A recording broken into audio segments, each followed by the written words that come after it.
ایک لمحہ تمہیں ایسا بھی میسر ہونا چاہیے اپنے اوقات زندگی میں جس میں تمہارے اور تمہارے رب کے درمیان کوئی بھی نہ ہو. وَتَبَتَّلْ إِلَيْهِ تَبْتِيلًا، سب سے کٹ کے الگ تھلگ ہو کے بالکل یکسوئی کے ساتھ تم اپنی زندگی کے وہ لمحے اپنے رب کے ساتھ جوڑ دو. جس طرح ایک روایت میں فرمایا لی مع اللہ وقت لا یسعنی فیہ نبی مرسل ولا ملک مقرب، میرا اور میرے رب کا معاملہ کبھی ایسا ہوتا ہے درمیان میں نہ کوئی فرشتہ ہوتا ہے نہ کوئی رسول اور پیغمبر ہوتا ہے، وہاں میرا اور میرے رب کا ہی معاملہ ہوتا ہے. تو یہ یکسوئی کے لمحات ہیں. تو ہمیں بھی حضور علیہ الصلوۃ والسلام کے سینے سے نور لے کے اپنی زندگی میں کچھ ایسے اوقات مقرر کرنے چاہیے. اور وہ بہترین وقت میرے رب نے خود بیان فرمایا ناشئۃ اللیل ہے، وہ سحری کا وقت ہے، وہ رات کے لمحے ہیں، وہ پچھلے پہر کی مبارک گھڑیاں ہیں جب رحمتیں چھم چھم اتر رہی ہوتی ہیں اور اللہ کی رحمتیں بندے کا استقبال کر رہی ہوتی ہیں.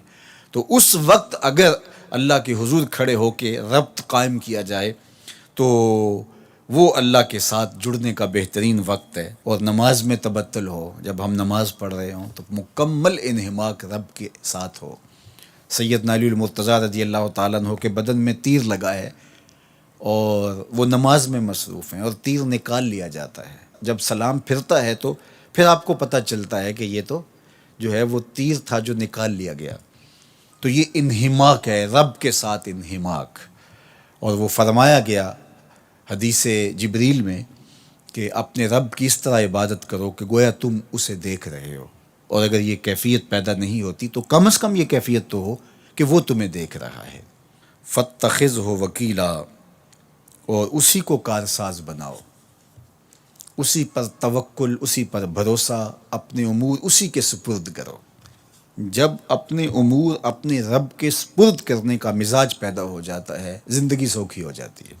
تدبیر کریں، اس کے لیے حکمت عملی ضرور آپ وضع کریں، لیکن کچھ کام کر کے اللہ پہ چھوڑ دیں. اگر توکل بھی یہی ہے کہ آپ گھٹنا بھی باندھیں اور سپرد اللہ کے کر دیں، اسی کی طرف سے کام ہوتے ہیں اور وہی کارساز حقیقی ہے. تو فرمایا کہ فَاتَّخِذْهُ وَكِيلًا، اسی کو کارساز بنا لیجئے اور اسی پر اپنے کاموں کو چھوڑ دیجئے. جو کشتیاں اس کے نام پر ڈال دی گئیں وہ ڈوبتی نہیں ہیں، وہ منزل تک ساحل تک پہنچتی ہیں. تو ہمارا تو اتنا ہی کام ہے کہ کشتی ڈال دی، لیکن اس کو پار لگانا تو اسی کا کام ہے.